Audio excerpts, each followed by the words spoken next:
Friends, मैं दाहिर शेख, आप देख रहे हैं जनता एक्सप्रेस। भिवंडी महानगर पालिका हर महीने कम से कम 10 से 12 मोर्चे ऐसे आते हैं जो भ्रष्टाचार को लेकर यहाँ पर धरना मोर्चा आंदोलन होता है। लेकिन आज यहाँ पर एक भिवंडी शहर का इकलौता यहाँ पर एक बंदा है जिसका नाम दिलशाद मोमिन है। उन्होंने कई सारे मुद्दों पर, कई सारे मुद्दों के भ्रष्टाचार को लेकर आज यहाँ पर धरने पर बैठे हैं। हम उनसे जानना चाहेंगे कि आखिर क्या उनकी मांगनी है और किस चीज़ में उसमें भ्रष्टाचार हुआ है, उनको कैसे पता चला है, आखिर वो क्या करना चाहते हैं। हमारे साथ में यहाँ पर जो है धरने पे जो बैठे हुए दिलशाद मोमिन हुआ है। दिलशाद भाई, हमारे चैनल में आपका स्वागत है। आप यहाँ पर क्यों बैठे हो?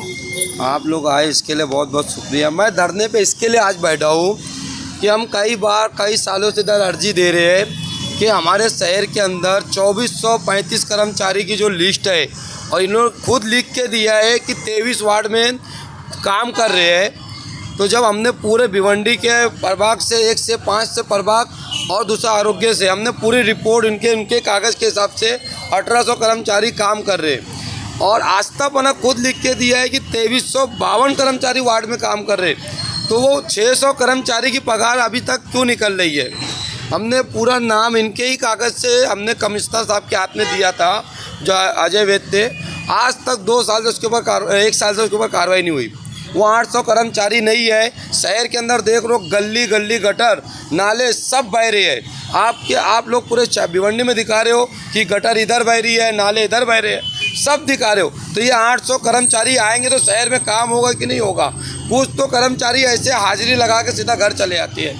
आज उसकी जिम्मेदार ये है कि कार्रवाई क्यों नहीं कर रहे। इसका मेन जिम्मेदार गोसावी है और साथ ही साथ कमिश्नर साहब भी है। जब कमिश्नर साहब नए आए थे तो हमने उनको पत्र दिया था। दूसरा मुद्दा, फरहान नाचन जो इंजीनियर है नगर रचना का, वो 10वीं पास है। गोसावी खुद हमको लिख के देते आस्थापना वाले कि हमारे पास उनकी डिग्री नहीं है। 10वीं पास इंजीनियर बन गए? हाँ, 10वीं पास। देखो मैं लिखा हूँ, दिखाइए ये देखो, मैंने इनको लिख के दिया हूँ कि उनके ही आस्थापना ने हमको लिख के दिया कि हमारे पास रिकॉर्ड नहीं है। हमने स्कूल वालों से मांगा है, स्कूल वालों ने लिख के दिया कि हमारे पास उनका रिकॉर्ड नहीं मिल रहा है। ये मैं रुकना चाहूँगा, ये वही फरहान नाचन है जो पिछले 1 साल पहले जिनका 9 घर तोड़ा था? वही फरहान नाचन है जो लोगों के कहीं भी रोड वाइंडिंग घुमा देता है। ऐसे हमारे पास काबिलियत इंजीनियर है, तो हमको ज़रूरत क्या है नए इंजीनियरों की। दूसरा, सुदम यादव का नियुक्ति ऑर्डर ही नहीं है, जिसके ऊपर 304 किया, वो बिल्डिंग गिरने पे केस भी हुआ। उसके बाद फरहान पटनावर है जो 17 साल से एक जगह पे बैठा है, जो 2007 में पानी की टाँकी चालू करना था, 13 तक का पूरा काम करना था, पूरी लाइन बिछाना था, और आज तक टाँकी चालू नहीं, 18 साल हो गया है। अब इनका जवाब क्या है? देखो, शहर की पब्लिक को किस तरह गुमराह कर रहे हैं। आप पहले इनका जवाब देखो। 17 टाँकी कब चालू होगी? जब 100 MLT का पानी आ जाएगा।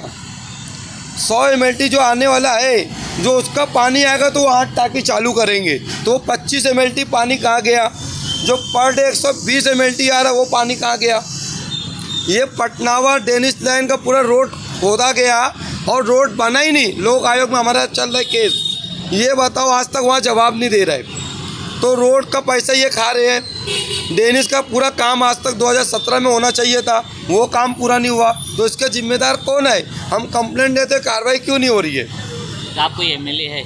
हम एक आम नागरिक है, रोड हमारा हक है, स्वस्थ पानी हमारा हक है, ये हमको क्यों नहीं मिल रहा है? साफ सफाई हमारा हक है। अब ये जो आप जो धरना मोर्चा कर रहे हो, क्या आगे इलेक्शन लड़ना है आपको? मैं बचपने से इलेक्शन लड़ रहा हूँ। जब मेरी 20 साल की उम्र थी ना, 2 बार इलेक्शन लड़ चुका हूँ। मैं पहली बार इलेक्शन लड़ने नहीं बैठा हूँ, ये मैं तीसरी बार लड़ूंगा। लेकिन मैं जो काम करता हूँ, मैं अपने मुफाद के लिए नहीं करता हूँ। ये शहर का हक है, ये हमारा हक है। और अगर ये सारे नेता ये काम कर रहेंगे तो कोई आम जनता नेता बनेगा नहीं, क्योंकि वार्ड का नगर सेवक अगर एरिया में काम करेगा तो कोई नया नेता पैदा नहीं होगा। नहीं, आप ये यहाँ पे जो दिलशाद मोमिन है, इतना जो भ्रष्टाचार बता रहे हैं भिवंडी महानगर पालिका में, आरोग्य विभाग से लेकर पानी प्रोडक्ट से लेकर जो यहाँ पर नगर रचना के जो इंजीनियर है उनसे लेकर, तो क्या ये यहाँ के जो आमदार है, दो आमदार है, खासदार है, और इतने सारे जो लोग हैं, क्या उनको नहीं पता इस बारे में? या फिर यहाँ के जो प्रांत कार्यालय है, तहसीलदार, अगर आमदारों को ये चीज़ पता होती तो काम करके देते ना।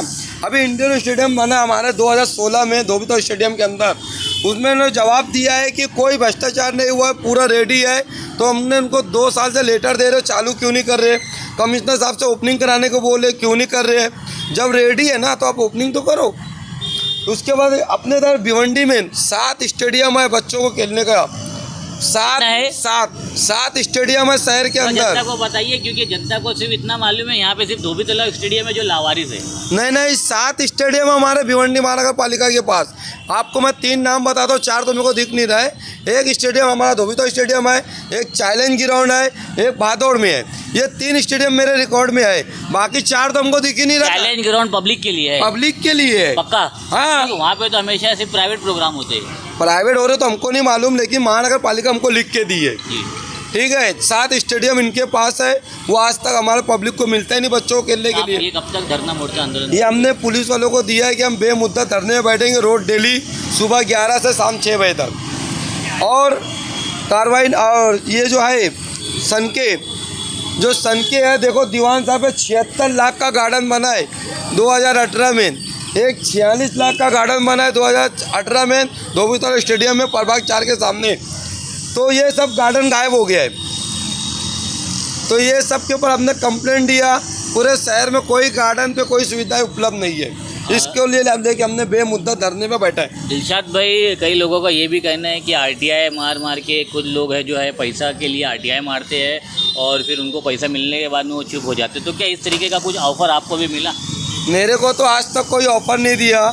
और जो लोग आईटीआई का गलत इस्तेमाल बताते हैं, असल में होता है क्या है, जो लोग आईटीआई का मतलब ही नहीं समझते, जो हमारे अन्ना हजारे ने जो 2005 में कानून बना के पास करवा के सदन से आया, ये कानून है। कानून इसलिए बना है कि आपकी जो काम हो रहे, आपके जो पैसे आ रहे हैं वो आपको मालूम होना चाहिए, वो किसी के लिए नहीं है। अब माहिती हम तो इतना मारते हैं कि आप तो एक माहिती मारो तो आपको समझ में आएगा कि पैसा आता है कि पैसा जाता है। पैसा वो लोग मांगते होंगे जिनको धंधा होगा। हम तो पब्लिक को जो उजागर करते कि सरकार हमको इतना पैसा दे रही है, ये काम का पैसा आ रहा है, तो वो पैसा कहाँ जा रहा है, वो शहर के काम क्यों नहीं हो रहा है, ये हमारी मांग है। अभी तक आप कब तक यहाँ बैठे रहेंगे? अब क्या आपकी मांग है? ये हमारी मांग है कि जब तक हमारी जो मांग है इसको पूरी कमिश्नर साहब नहीं सुन लेते, इसके ऊपर आदेश नहीं दे देते कि हम आपके ऊपर कार्रवाई करेंगे, इसके ऊपर जांच करेंगे, तब तक ले नहीं उठेंगे। ऐसा आदेश अगर अब भी हमको देंगे हम उड़ आएंगे, लेकिन हमको लिखत चाहिए ये चीज़। ठीक है। तो ये थे हमारे साथ दिलशाद मोमिन, एक जो है समाज सेवक है, और उनकी जो मांगनी है कि भिवंडी शहर के जो कारपोरेशन है, जो मैं आपको दिखाना चाहूँगा, ये जो कारपोरेशन है यहाँ पर कितने सारे भ्रष्टाचारों का इन्होंने आरोप लगाया है। अब देखना ये है कि यहाँ पे जो आमदार है, जो खासदार है, क्या वो इस विषय को गंभीरता से लेते हैं, क्योंकि ये जो पूरा जो काम है ये पब्लिक सर्वेंट है और पब्लिक के लिए काम होता है भिवंडी शहर में। जैसे उन्होंने बताया कि कई सारे गार्डन हैं, कई सारे स्टेडियम हैं, कई सारी जो सेवाएँ हैं, लेकिन जो यहाँ पर जो ना मिलने वाली महानगर पालिका से जो सेवाएं है उसका भ्रष्टाचार का उजागर इन्होंने किया है। अब देखना ये है क्या इनके जो आंदोलन का कुछ यहाँ पर असर दिखता है, या फिर ये जो भिवंडी शहर के जो महानगर पालिका के जो आयुक्त है, IAS लेवल के जो आयुक्त है, क्या वो भी इस काम को करते करते उनका भी ट्रांसफ़र हो जाएगा।